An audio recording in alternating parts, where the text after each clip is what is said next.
Un saludo para aquellos del otro lado de la pantalla. Bienvenidos a este espacio donde retomamos lo perdido y pensamos lo olvidado. El tema de nuestro encuentro hoy son las obras que han llegado a niños y viejos, las fábulas. Pero hoy no hablaremos de su historia, las contaremos. En el video anterior, en el que hablamos sobre la fábula, un pequeño bosquejo, una pequeña historia, que hablamos sobre las críticas y los aciertos de las fábulas en la cultura occidental, te recomendamos pasar por ese video para que tengas un contexto mucho más grande sobre la fábula en nuestro contexto. Hablamos de Esopo, y como hemos visto, se nota que es un personaje al que se le puede aglutinar todo, desde la crítica más ferviente hasta la alabanza más grande. Todo indica que Esopo, podría decirse, es una de esas personalidades literarias a las que se le puede atribuir todo tipo de escritos, por las características que maneja y por su importancia en la cultura occidental. Las sociedades arcaicas griegas, hasta el fin de las guerras médicas, no conocían de forma generalizada y no utilizaban de manera frecuente otra expresión literaria que no fuera la poesía oral, guardando las proporciones, por supuesto, esta afirmación. Por lo que se puede suponer que Esopo, siguiendo las herramientas de la época, también expresara sus fábulas de esta forma, dándoles un ritmo que se convirtiera en parte esencial del folclore popular a medida del tiempo. Y posteriormente ya sería el ambiente científico y coleccionista del conocimiento el que nos empezó a dejar elementos escritos que se le atribuyeron a Esopo y que también sobreviven hasta hoy. Mencionamos este hecho porque evidentemente esto nos pone en muchas dudas. ¿Cuál o cuáles de las fábulas de Esopo verdaderamente salieron de su boca? Teniendo en cuenta que lo que nos ha llegado a nosotros son fábulas en prosa y de manera escrita. El problema de la autenticidad de la colección de Esopo es prácticamente irresoluble, si tenemos presente que ni siquiera la lengua en la que se nos ha transmitido es la que utilizaba nuestro fabulista. Casi todo es posterior, por lo que nos toca dar el salto de fe, en buena medida, y aceptar que por lo menos tenemos varias versiones del texto de varios recopiladores, que generan una unidad bastante importante para darle a las fábulas un mismo origen. Por supuesto, en el caso de Esopo, lo más probable es que se le hayan agregado fábulas a su nombre. Eso está presente, considerando el hecho de que solo su nombre, como ya dijimos antes, le aseguraba cierta autoridad a aquella historia que se quisiera transmitir. El filósofo peripatético Demetrio de Falero, del siglo III antes de nuestra era, llevó a cabo una de las primeras recopilaciones de colecciones de cartas, fábulas y proverbios.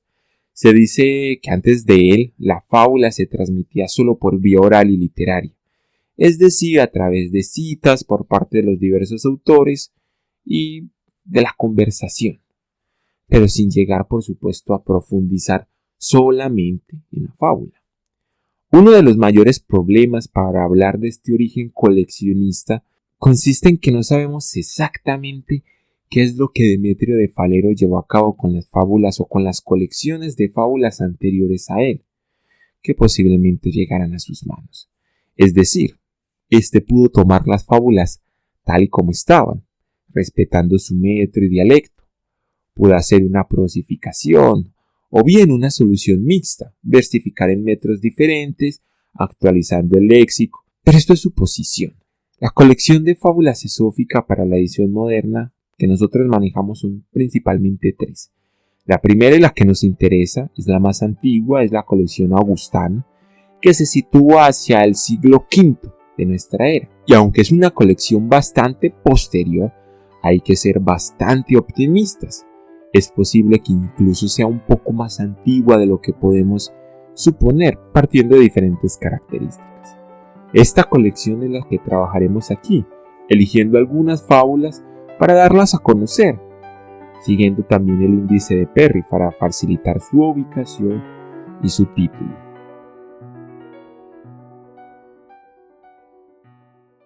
El ruiseñor y el gavilán. Un ruiseñor, posado en una alta encina, cantaba como tenía por costumbre, y un gavilán al verlo, como andaba falto de comida, tirándose sobre él lo arrebató.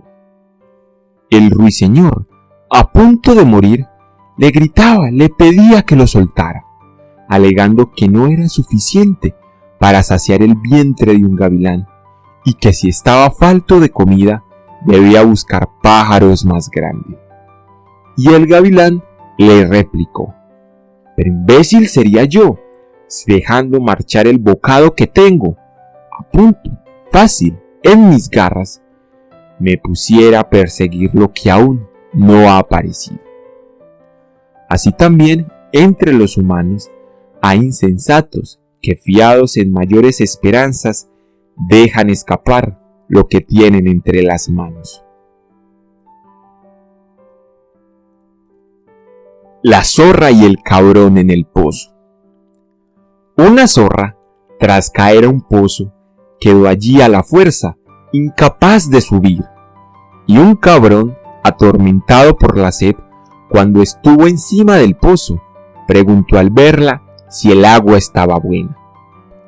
La zorra, tomándose con calma el contratiempo, se esforzó en alabar mucho el agua, diciendo que era potable, e incluso le invitó a bajar. El cabrón bajó de un salto, atolondrado, con la sola mirada de su deseo, y luego que hubo calmado la sed, consideró la zorra la manera de subir. La zorra afirmó tener pensado algo adecuado para salvarse los dos. Pues si quieres apoyar tus patas delanteras, le propuso, en el muro e inclinar los cuernos, yo, después de saltar apoyándome en tu lomo, te sacaré, dijo la zorra. El cabrón se prestó enseguida a su invitación, animado por la segunda parte de la propuesta. La zorra, saltando hacia arriba con sus patas, subió por el lomo y, empinándose sobre los cuernos, subió a la boca del pozo y se alejó. Y como el cabrón le echaba en cara haber violado su acuerdo, la zorra, volviéndose, le dijo: «Anda si tuvieses seso como pelos en la barba, no habrías bajado antes de pensar el modo de subir».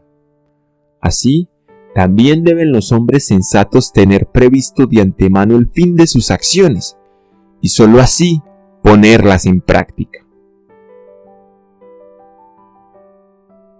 La zorra que vio a un león.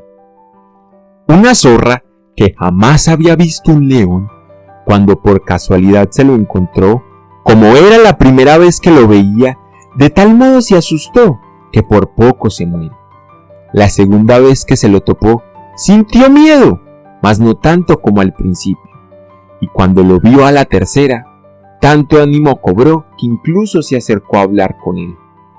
La fábula nos muestra que el hábito mitiga las cosas más temibles. La zorra y el mono discuten por su prosapia. Una zorra y un mono que hacían juntos el camino a propósito de su prosapia discutían, y mientras cada uno iba exponiendo con detalle muchas glorias, llegaron ante unas tumbas. El mono clavó sus ojos en ellas y se puso a lamentarse.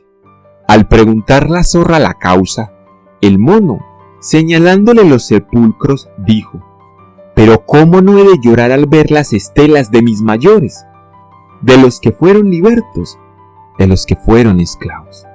Y la zorra le dijo: «Pues miente lo que quieras, porque ninguno de ellos va a levantarse para desmentirte. Así, también los mentirosos alardean más cuando no tienen quien los desmienta».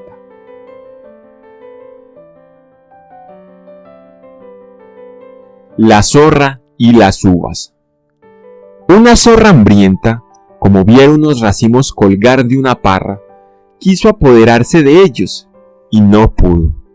Marchándose, dijo para sí misma: «Están verdes, no los quiero». Así, algunos hombres inhábiles, por su incapacidad para lograr lo que quieren, echan la culpa a las circunstancias. El tramposo. Un pobre que estaba enfermo y se encontraba mal, a los dioses prometió hacer un sacrificio de 100 bueyes si le salvaban la vida. Los dioses quisieron entonces ponerle a prueba y le sanaron.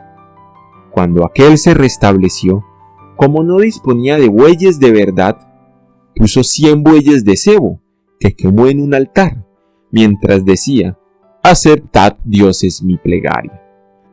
Pero los dioses, deseosos de engañarle a su vez, le enviaron un sueño en el que le aconsejaban que se fuera a la playa, pues allí encontraría 1000 dracmas áticas. El pobre, contentísimo, se fue corriendo a la orilla. Entonces, allí cayó en manos de unos piratas, que le llevaron consigo, y tras venderlos, fue como encontró las 1000 dracmas. La fábula es oportuna para el embustero.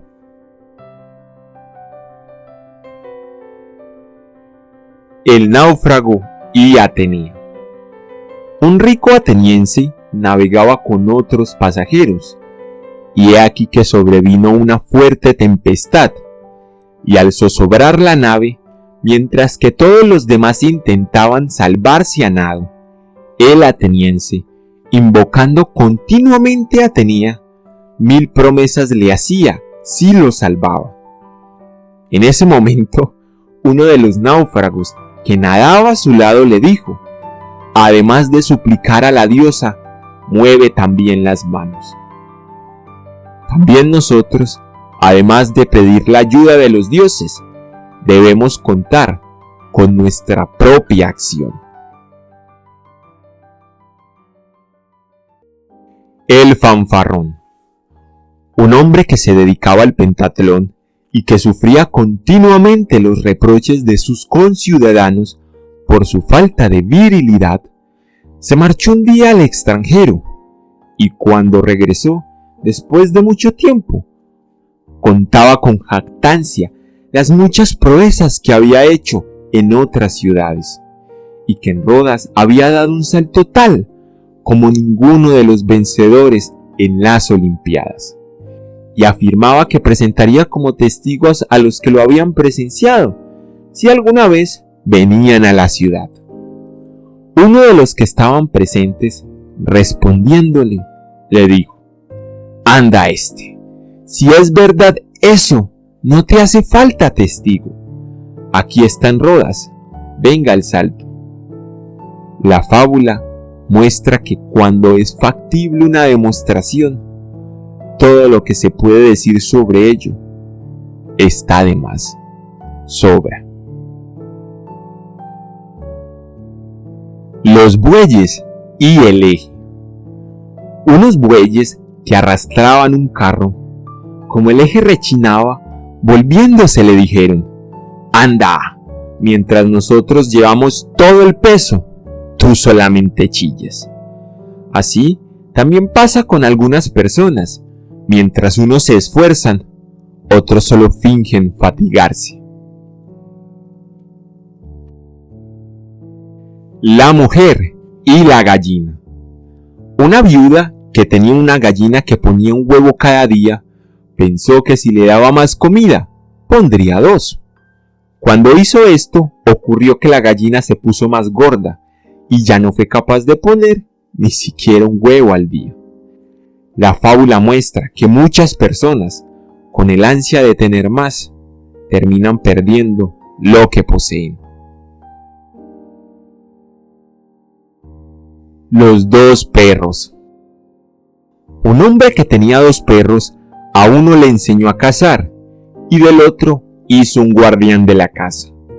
Cuando el perro cazador salía de caza y atrapaba algo, el amo daba un trozo de la pieza al otro. Disgustado el perro de caza, hacía reproches a su compañero, porque encima de que era él quien salía y se cansaba en cada ocasión, el otro, sin hacer nada, disfrutaba de su propio esfuerzo. El perro guardián le contestó: «Ah, pero a mí no me eches nada en cara, sino al amo, que me enseñó a no cansarme y a comer del trabajo de otros». Esta fábula nos enseña que no hay que reprender a los niños perezosos cuando son sus padres quienes así los han educado. La serpiente, la comadreja y los ratones. Una serpiente y una comadreja se peleaban en una casa. Los ratones que allí había, devorados siempre por una o por la otra, cuando las vieron pelearse, salieron confiados. Al ver a los ratones, la comadreja y la serpiente dejaron su pelea y se volvieron contra ellos. Así también en los estados quienes se mezclan en las rivalidades de los demagogos se convierten, sin darse cuenta, en víctima de los dos. Prometeo y los hombres. Prometeo, según el mandato de Zeus, modeló a los hombres y a los animales. Zeus, cuando vio que eran mucho más numerosos los animales, le ordenó hacer desaparecer determinado número de bestias, transformándolas en hombres. Después de poner en práctica la orden, ocurrió que los que desde un principio no fueron modelados como hombres, al cobrar forma humana, tienen alma de animal. La fábula es un argumento a propósito de los hombres brutos e irascibles. Hasta aquí las fábulas de Esopo.